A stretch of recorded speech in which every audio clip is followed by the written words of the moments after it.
Hello friends, स्वागत है आपका एक और नई वीडियो के साथ। अगर आपने इससे पहले वाले एपिसोड नहीं देखे तो प्लीज़ पहले वो देख लें, आपको इसी चैनल पे वो एपिसोड मिल जाएंगे। अगर चैनल को सब्सक्राइब नहीं किया तो प्लीज़ चैनल को सब्सक्राइब करके हमें सपोर्ट करें। एपिसोड की शुरुआत में हम दो बच्चों को देखते हैं, वो काफ़ी ज़्यादा खेल रहे होते हैं और जंगल की तरफ जा रहे होते हैं और तभी उन्हें एक सामने बॉक्स दिखाई देता है और वो काफ़ी ज़्यादा डर जाते हैं और उस बॉक्स में शायद किसी की बॉडी है। तभी हम प्रेजेंट सीन में आते हैं।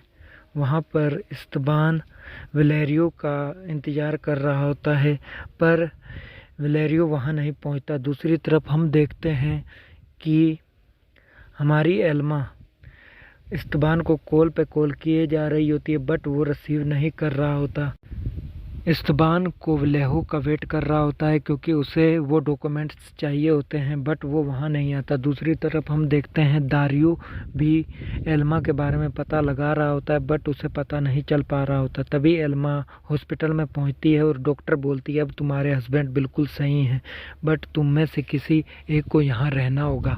और तभी नेक्स्ट सीन में हम देखते हैं कि ब्रेंडा की याद लियो को आ रही होती है और दूसरी तरफ सीन चेंज होता है। हम देखते हैं जूही अपने फ्रेंड को ढूंढने के लिए बार पे गई हुई होती है और उसे दारियो के बारे में सब बातें याद आ रही होती हैं और उसे ये भी याद आ रहा होता है कि उसके डैड ने उसे बोला था कि तुम्हारी मोम का किसी के साथ चक्कर है। और तभी वो अपनी फ्रेंड को ढूंढते हुए गे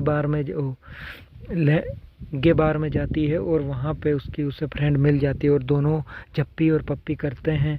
और तभी दूसरी तरफ वो एनिमस को फिर से मैसेज करने लग जाती है, बट उसे अभी तक ये कंफर्म नहीं होता कि एनिमस ही दारियो है और वो मैसेज पे मैसेज कर रही होती है। उसकी फ्रेंड बोलती है तुम ये छोड़ क्यों नहीं देती। और तभी नेक्स्ट सीन में हम इस्तबान और एल्मा को देखते हैं। इस्तबान उसे बताता है कि तुम्हें याद करना होगा कि उस रात लियो कहाँ पर गया था, और एल्मा को याद आ गया होता है बट वो उसे बताना नहीं चाहती। फिर वो उसे एक कॉल इंफॉर्मेशन दिखाता है कि दारियो लियो ने ही उसकी तरफ कॉल किया था। और तभी नेक्स्ट सीन में हम देखते हैं जूही दारियो के साथ गई होती है और दारियो उसे अपने बारे में बताता है कि उसके डैड पे कैसा केस हुआ था। और ये बातें सब जूही याद करके अपनी डैड के पास होती है और काफ़ी ज़्यादा रो रही होती है और उसे शक होता है कि कहीं मेरे डैड ने ये सब तो नहीं किया, और तभी वो काफ़ी ज़्यादा अपसेट होती है। दूसरी तरफ हम देखते हैं दारियो एल्मा के ऑफिस में पहुंचा है और उसे पता चला है कि एल्मा किस हॉस्पिटल में है और अब उसे राहत मिल गई होती है। और तभी दूसरी तरफ हम देखते हैं कि जूही फिर से एनिमस को मैसेज कर रही है और दारियो वो मैसेज पढ़ रहा होता है और वो उससे पीछा छुड़वाने के लिए बोलता है कि मैं इस शहर में नहीं हूँ। तभी वो अपनी लोकेशन कहीं और की भेजता है और तभी उसकी फ्रेंड बोलती है वो तुम्हें चूतिया बना रहा है, प्लीज़ उसका पीछा छोड़ दो।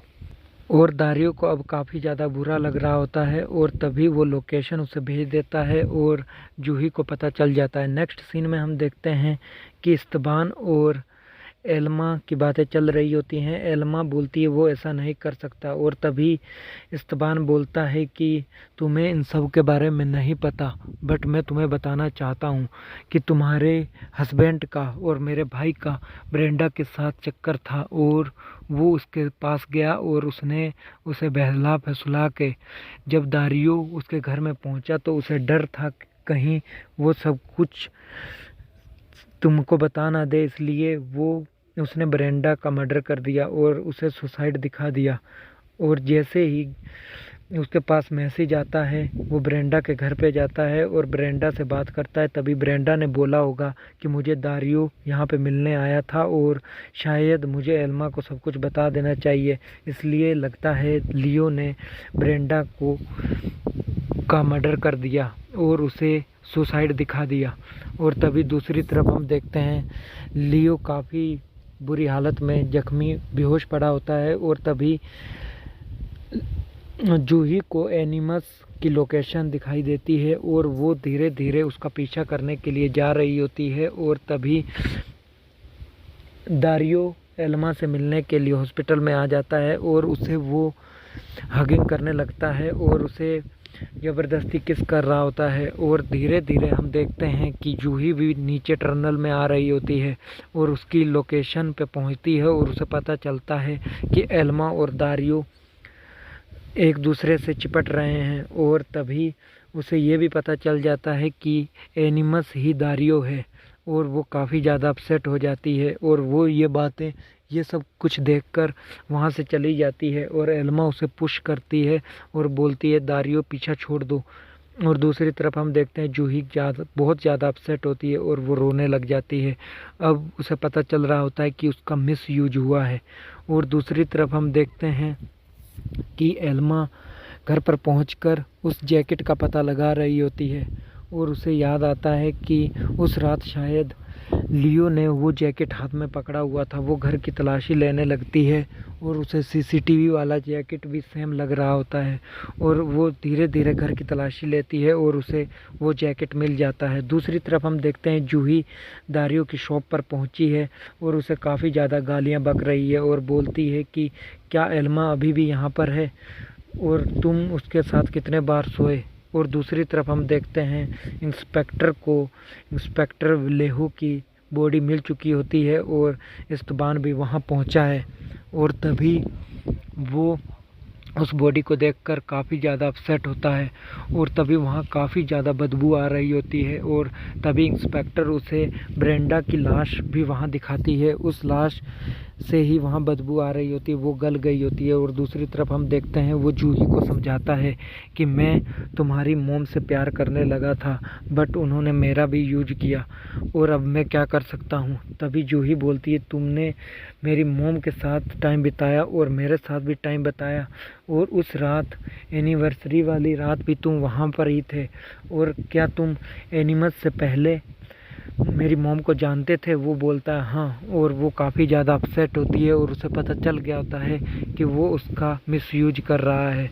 और तभी वो जूही को समझाने लगता है बट जूही ये बात नहीं मानती और उसे पता चल जाता है कि इसने मेरा और मेरी मॉम का इस्तेमाल ही किया। तभी वो अपनी सफाई देने के लिए बोलता है कि तुम्हारी मॉम ने ही मेरा मिसयूज किया। और दूसरी तरफ हम देखते हैं इस्तबान इंस्पेक्टर को पटाता है और बोलता है कि इस सब के पीछे मेरा भाई लियो ही है और हमें उससे बचना होगा और इस बारे में हमें किसी को भी बात नहीं करनी होगी। वो इंस्पेक्टर को पटा लेता है। ये एपिसोड यहीं पे ख़त्म होता है। नेक्स्ट एपिसोड देखने के लिए प्लीज़ चैनल को सब्सक्राइब करें। Thank you for watching.